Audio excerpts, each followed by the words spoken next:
Hello, I'm Jim Cornwall, and this is the WalkingPost.com podcast. WalkingPost.com is the news website dedicated to walking, with all the latest on gear, books, trails, festivals, fitness, events, health, and more. This podcast is number 35, and it's going out on November the 14th, and it's been a wet week. I love it when on the news there are all kinds of pictures of the northern lights and we can't even see the top of the street lights. I managed to get injured walking this week as we were out filming. My son was just packing up the drone as we got some nice aerial footage of a beach and a small harbour just before we set off on the 11-mile hike. So I thought I'd go and get some nice footage of the waves crashing on the shore. Sadly, it was me doing the crashing. The first rock that I stepped on was very big and flat, and it was sloping downwards, and it looked completely dry. But it wasn't. My feet immediately went out from under me because it was sloping downwards, and I landed on my back. Fortunately, maybe, the backpack took the brunt and I managed to pull my head up just before impact, but there were 3 casualties. A small case for equipment shattered, our tripod mount for the tablet I use as a teleprompt also shattered, and the tablet, well, let's just say that won't be turning on again. And I did need some tablets of my own because the 4th casualty was me, 2 fractured ribs. But I did manage the 11 miles okay. It's just that now the wrong movement and it's causing a lot of pain. The trouble is that you don't know what those movements are until you do them. Anyway, that's my news. That, and we bought another camera. Not sure if anyone out there is an Alan Partridge fan, but in his latest series on mental health, there's a bit where he goes hiking, and he's using a 360 camera. And he's using it far too close for effect so that it warps his face, and he also keeps calling it a 365 camera. Which is funny, so now my son and I call it a 365 camera. I'm sure at some point somebody out there is going to call me out on it, and I'll have to find the bit in the episode to show the person. I've been corrected before when making verbal jokes like that. I think it just makes it even funnier. Anyway, enough of that. Let's get to November the 14th, which is Pickle Day, Seatbelt Day, Children in Need Day, and Diabetes Day. It's the day the BBC started its radio service in 1922, and it's the birthday of the painter Monet, and also the painter Manet. What are the odds? It's also the birthday of the cyclist Bernardino, who was a hero of mine growing up, and the musician Yanni, who seems to have been a bit forgotten lately. I interviewed him a couple of times in the, what would be, late 80s, early 90s. Very nice person and a great artist. On last week's podcast, we had a conversation about hiking instead of detention at a school in Maine in the US. This week, the subject is a book that's coming out in January. But before we get going, if you do have news, guest ideas, or even subjects to cover, or comments, or if you want to advertise, please do get in touch via walkingpost.com, or just email me at jim@walkingpost.com. There wasn't a lot of news this week. There was enough for 1 or 2 every day, but maybe not worth doing the usual roundup of news. If you do want to find out what we had on, because I can't remember them all, then do head over to walkingpost.com to find out. There was one article about walking being a help with Alzheimer's, and another about the boost to the US economy of the outdoors industry, and there were a few new product launches. So there you go. Right, let's get to this week's interview then. Ketul Patel is co-founder of OMIIA Consulting, and he's also the author of A Journey of Elevation, Lessons for Business Transformation from Everest Base Camp. The book is scheduled for publication in January 2026, or scheduled if you're on this side of the ocean. It's a mix of hiking and business. He writes about the journey with hiking to Everest Base Camp and then pivots this into business management and how to transform businesses. I had the chance to catch up with Ketul recently to talk about the book and the hike.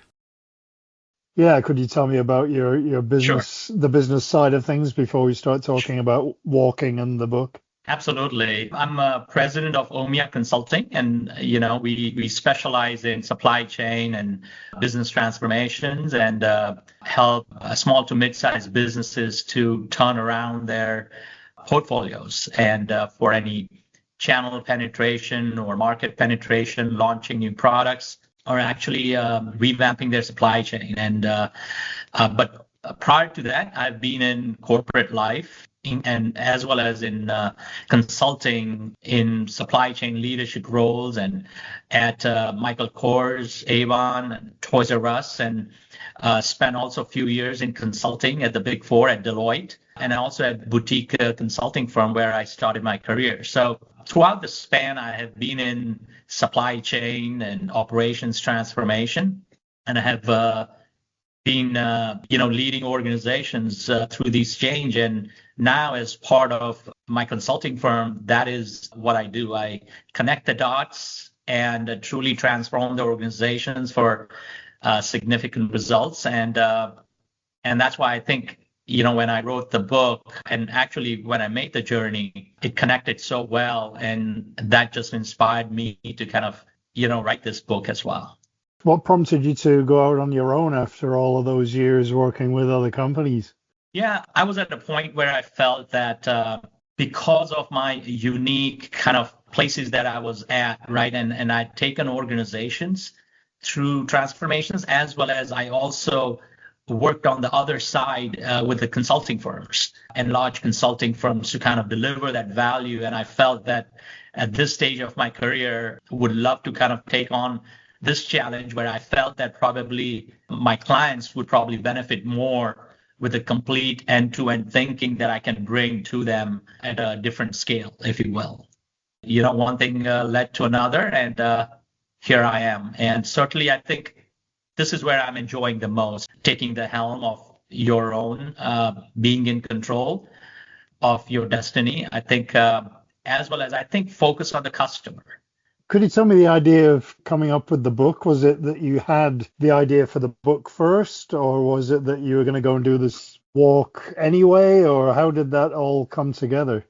No, thank you for asking. The idea for the book was born during my trek to Everest Base Camp, actually. What started as a personal challenge is something I wanted to prove to myself, turned into a deeply reflective experience about leadership and transformations. And as I walked through the Himalayas, I saw striking parallels between the mountain and the organization I've led and or advised over the past 3 decades. And both journeys kind of test your endurance, your patience, your beliefs in the mission. And I recognize that both, reveal the progress, which is rarely in straight lines, right? And there are acclimatization days, there are setbacks, there are moments when you have to slow down to move forward. And it connected really well. And so I wanted to capture all those lessons from both sides that speaks to both the trekkers, the hikers, and the business leaders, right? Anyone that's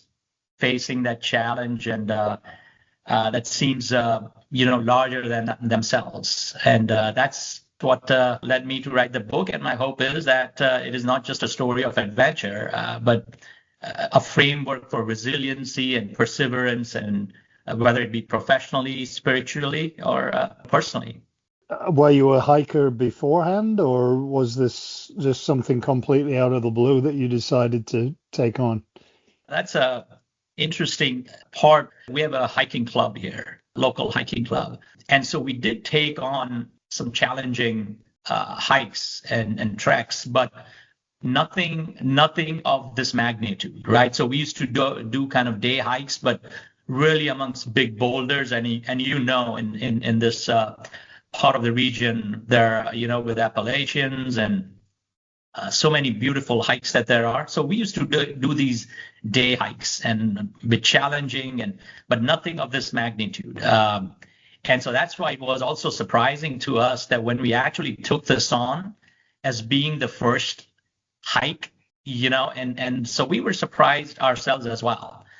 And because normally people would kind of take, probably 14,000ers or so and do a couple of those, and then probably do some others at 15,000, and then probably venture out to do the Everest Base Camp. But we're so glad that, we had prepared well. We had a really good kind of support structure around us, and something I write in the book as well. And all of us kind of made it all the way to the top.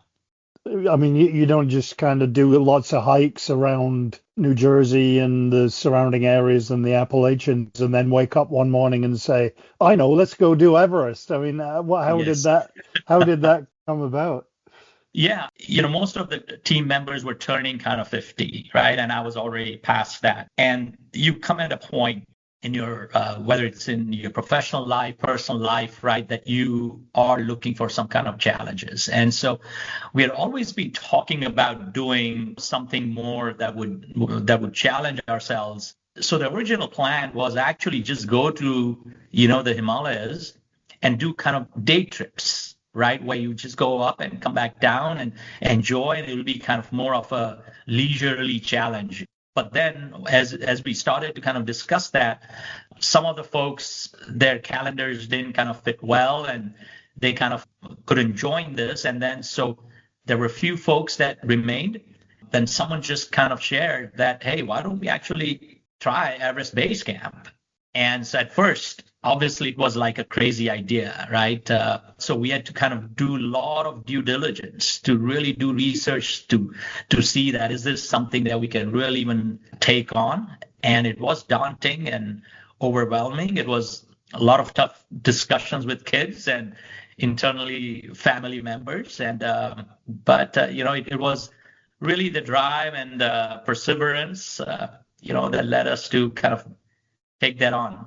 But I think one big thing that we talk about is also, as we went in, that going in without any ego, that no, you have to reach up there. And that is something our doctors and everyone had talked about, that don't let your ego come in your way of what your body is telling you. Because elevation, it's difficult to breathe up there, which you're a lot closer to sea level in New Jersey. That's right. As I also kind of write the why, as to why do you want to really take this kind of a crazy thing at this time of my, life or career. And it took quite a bit of convincing, but definitely I wanted to go there for sure. Now, whether I can reach the Everest Base Camp or not, that was still under question. But we felt that however high I would go, that would probably be the highest I've ever been at any place, trekking. Can you tell me about the journey itself, how long it took? So the journey itself was over a 12-day period, and that included one day that we had to start out with our not plan A, not plan B, but plan C. As you know, that the trekking in that part of the region is all based on the weather conditions and mudslides that happened. And so we had to kind of take our plan C, where we had to drive through almost over 20 plus hours in rough terrain and kind of muddy gravel roads. And then it was we started hike earlier on than what we had planned for. We were supposed to fly to Lukla from Kathmandu and then take on the hike from there. But then because of this kind of plan C that we had to deploy, we had to actually hike in much more primitive conditions and earlier on. And so overall, it was almost about 10 days of hike, and then a day for coming back, and then a day to kind of drive up there.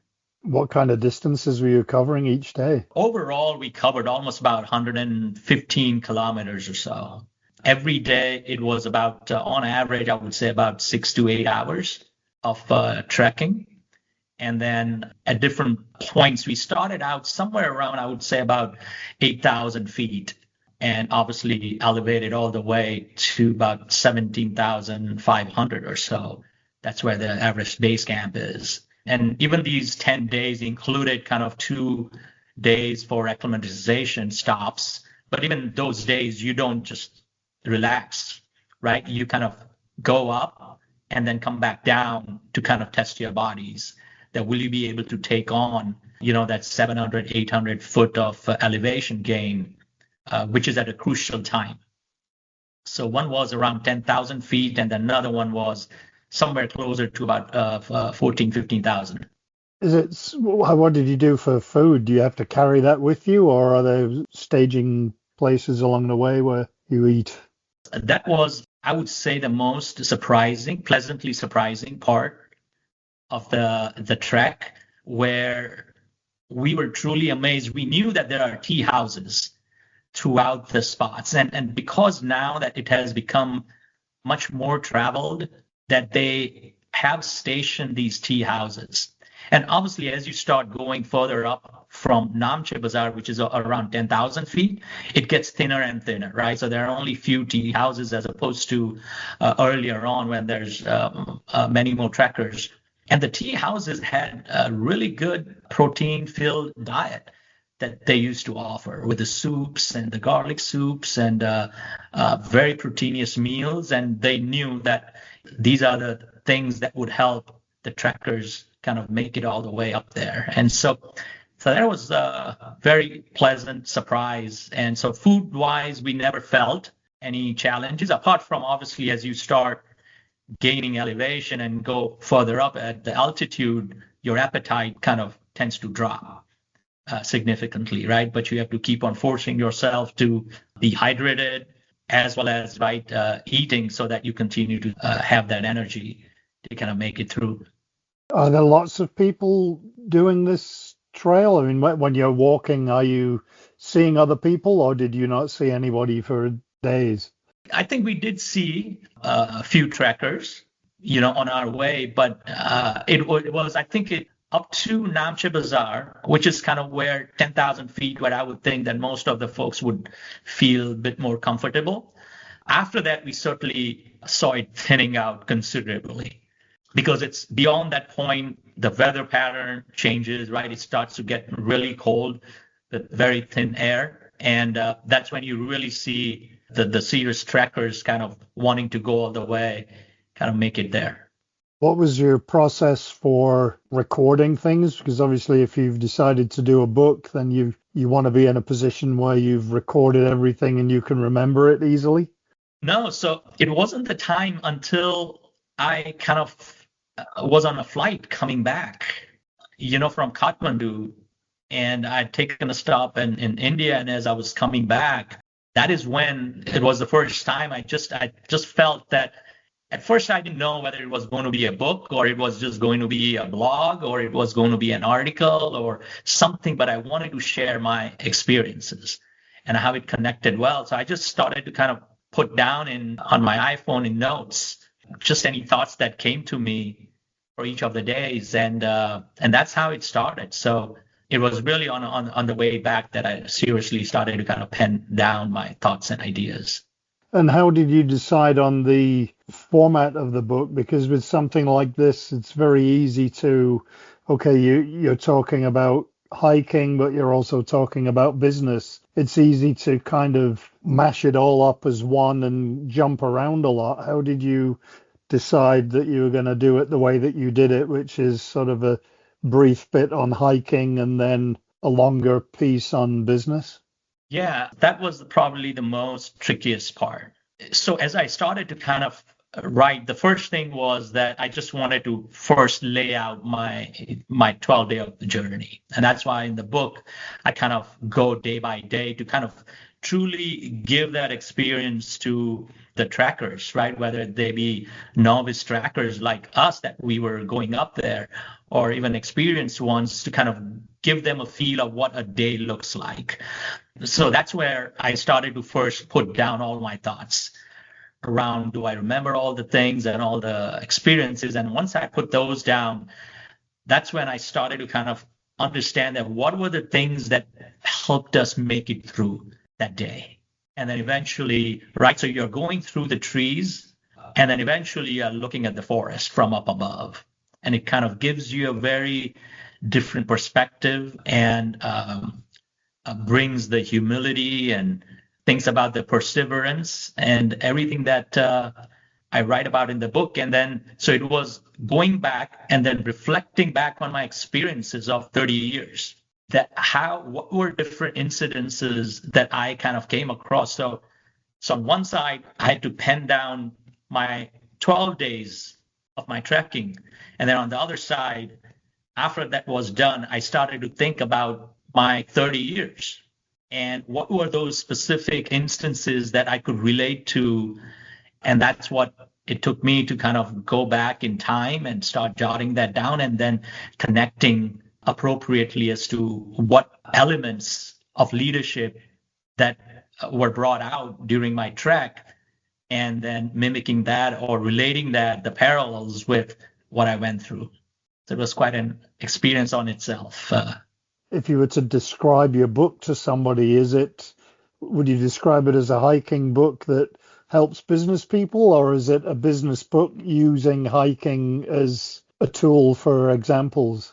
That's the beauty of it. I would say it's both.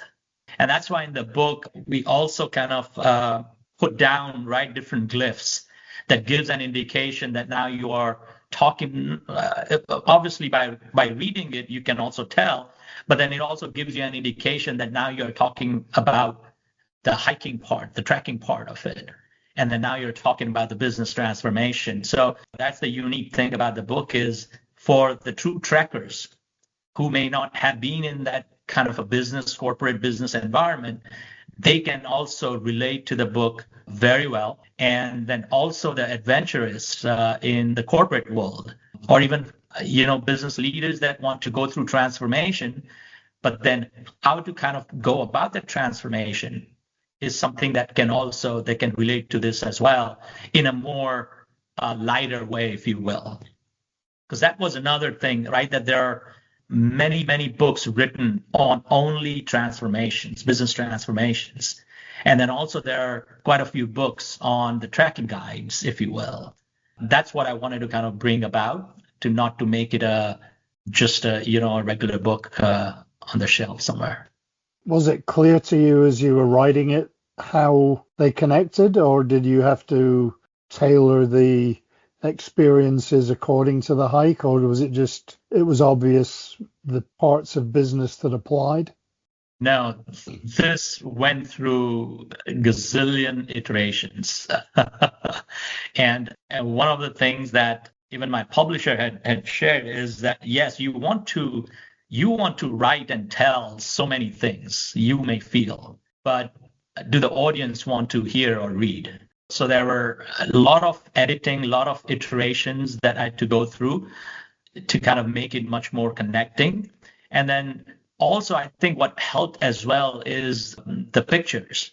The book has almost 30 pictures in there, and that also makes it much more livelier and keeps it engaging for the readers, right? As if they feel that they are there. And that's what I wanted to also provide, that kind of experience as well. And although pictures can't tell, what I really went through, but at least it may help connect a little bit, right, to the folks who have not been there. When does the book come out? It's already on pre-order now on Amazon and Barnes & Noble and a few other places, but the launch date is set for January 20th. Do you think this is something that you will do more of?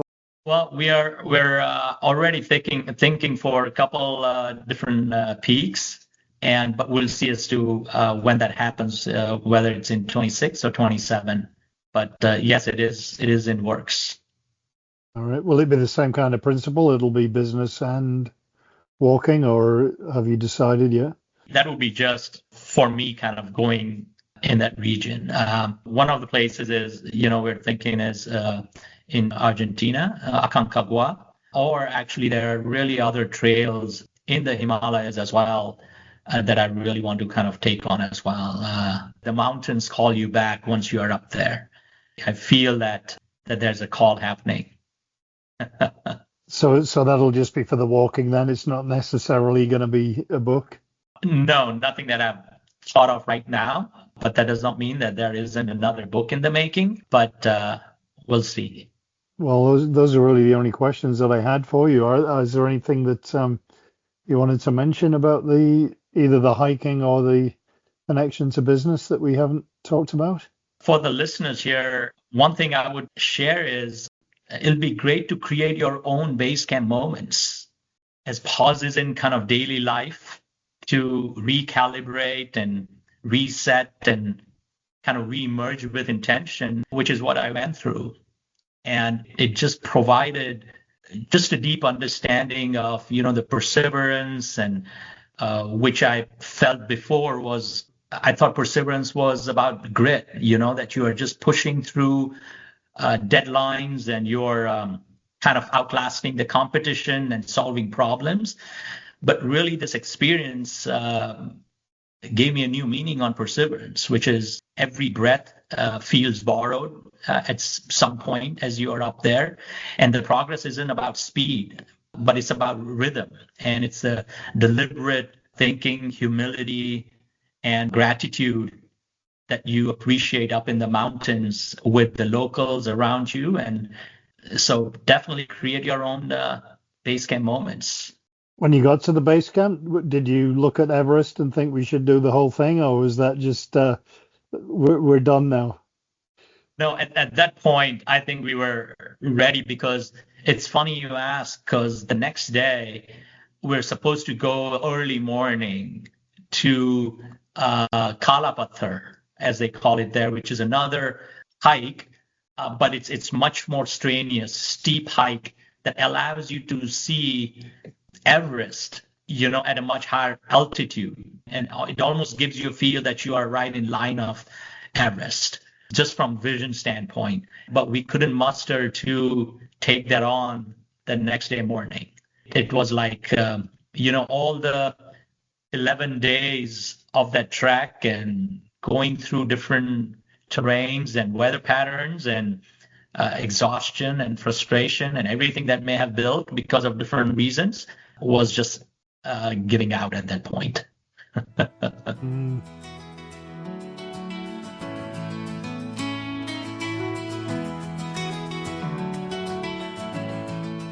Definitely an interesting conversation. The book is certainly more business than it is walking, but the walking part is still quite comprehensive, and if you're into both, then definitely worth looking into.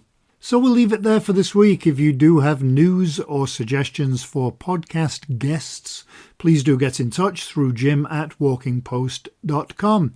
I'm always looking for guests, whether it's a new trail, a new book, new equipment, or maybe somebody that's done an amazing walk somewhere. It's always nice to chat. So I hope you enjoyed this week's walkingpost.com podcast, and I hope that you have a great week ahead, hopefully with a walk somewhere and hopefully not falling down like I did. So until next time, happy trails. Walking Post from walkingpost.com is an Air Coastal Media Limited production.